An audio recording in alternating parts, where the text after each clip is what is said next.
Thanks so much for joining us. I'm Lorelei Shamayo. This is MeWe, Metaphysics and Wellness Fairs for energizing body, mind, heart, and soul. We have events throughout the Northwest and online, so many events online these days.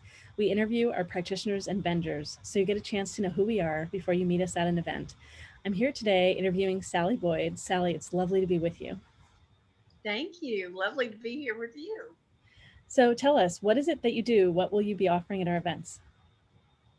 I'm an intuitive astrologist, and I look at your divine blueprint, and I can help you forecast decisions, answer questions like, when am I going to move?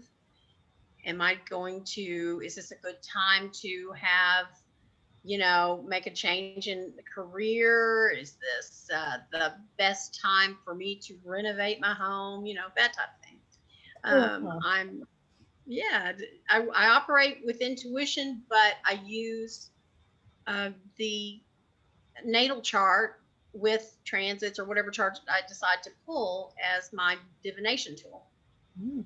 And so natal chart, if people happen to not know much astrology, natal chart is when we're born, where the planets are in the sky when we're born, right? And then a transit chart is where they are right now or at a point in time. Is that right? That's exactly right. That's Okay. exactly right. And So the natal chart is a flattened out snapshot, it's like a picture of where you were at the moment you took your first breath, where all the planets, the stars, what was on the eastern horizon, what was on the western horizon, what was at noon, what was at midnight, with regard to the zodiac signs and where all the planets were. And that is your blueprint. I call it God's big computer in the sky. mhm. So as planets transit through the natal chart, meaning as they move or as they progress Mm. through the natal chart, then that's what creates opportunities and challenges for us to grow. Oh, wow. Oh, so I like barely understand astrology, but it's like, so do the houses stay in the same place as the natal chart and it's where the other things are moving in that? Is that, or is like, Right. Well, so when you were born with maybe you were born with your sun in one sign, you were born with your moon in another sign, all the other planets in a different sign and a different house. And then what was on the eastern horizon is your rising sign. That is located between the 12th and the first house in Western astrology. And the houses are just simply themes for your life. So they have a natural ruler, but depending on where you were born and when you were born and when you took that first breath, then what rules your first house may not be the natural ruler. It may be, say, instead of Aries, it may be Leo. You may be a Leo rising. You may be, a Taurus rising. So all of these things are really important. That's the reason why folks don't, when you read your horoscope, you only relate to a small portion of it, or even to sometimes to a large portion of it. But there's always something that goes, that's not why. No, that's not me. It's because you're your entire natal chart. You're not just your sun sign, which is what right, we base horoscopes off of. right. And I've never heard it applied to something like when to remodel a home. That was new for me. Yeah, yeah. When to do, even down to when to get the plumbing fixed, when not to do your taxes.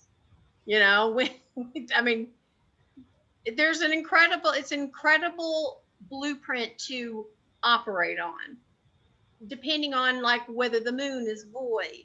Is there going to be a delay in your plans? Will the flight be delayed? All that kind of stuff. Is there going to be a problem with the wedding? Now, some of these questions can't simply be asked in a 20 or 30-minute question. It takes a longer reading and a lot of preparation by the astrologer. Mm. But if they're basic questions about love and things like that, that's usually a pretty easy answer. I can usually get to that in 30 minutes. Or Hmm. I know we kind of keep it small in the events that you do. We kind of try to keep so a lot of people can get services, right? So And when you do a session outside the fair, when you have more time, is it typically an hour? Is it usually longer than that? Well, it seems like I always run over. I'm pretty generous with my time and I allow people to ask a lot of questions. But typically, if I do something like right now, I'm doing a forecast for 2021. So that's about a 45-minute reading. Mhm. But if you've never had a natal reading with a forecast, you need to plan for about an hour and a half because you want to learn more about yourself and then you want to learn what's affecting you right now and what's going to affect me in the future. When is Saturn going to return? And I have to learn another life lesson.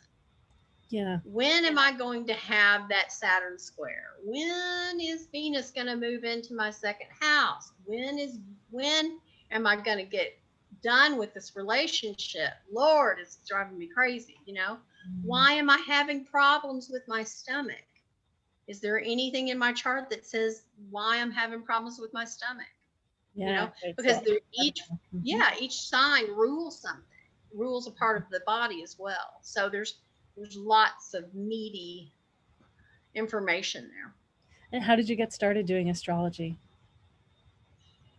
Well, my father was a stargazer. He was not not an educated astrologer, um, but that was something that we always had in common. And I grew up in the country in Texas, and I had a real connection with horses and stars.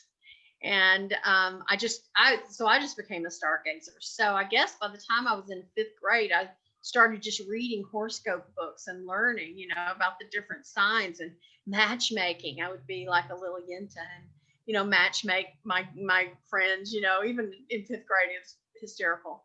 Nancy Snodgrass and Robert Roach. I bet you're married.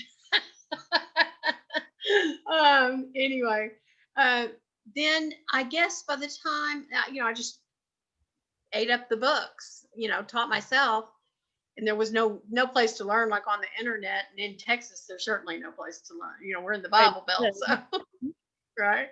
So I guess then by the time I was in college, I was kind of doing it, I had knew just enough to get myself into trouble and pull it out for parlor tricks and make a little you know money for pizza on the side. Mhm. And then I guess I started professionally.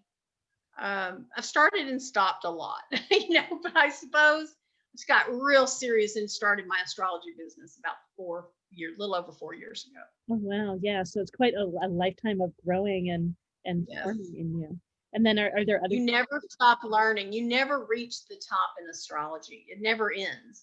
yeah. There's always one more level. It's such an ancient language. Are there other kinds of things along the way that you learned that you mix in, or like your real focus is astrology? My real focus is astrology, but I do work with oracle cards and I dowse. So I do use the pendulum quite a bit. If there's a yes or no question, find that very effective for me to be able to, answer definitively. Or even if even if I want to use an oracle deck, then sometimes I'll use a pendulum to select a deck for Mhm. someone. Yeah, great, great. Well, if people want to learn more about you and connect with you online, where do they go?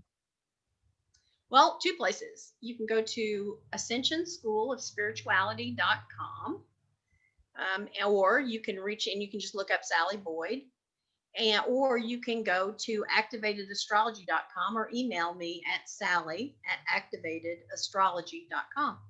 Great, and it's Sally with a Y. Cool. Yes. Great. Well, I'm excited having you at our events as well. Thank you so much for participating. It's great Thank to you. have I'm you. very pleased. I mean, this is going to be fun. This will be a lot of fun. You're very welcome.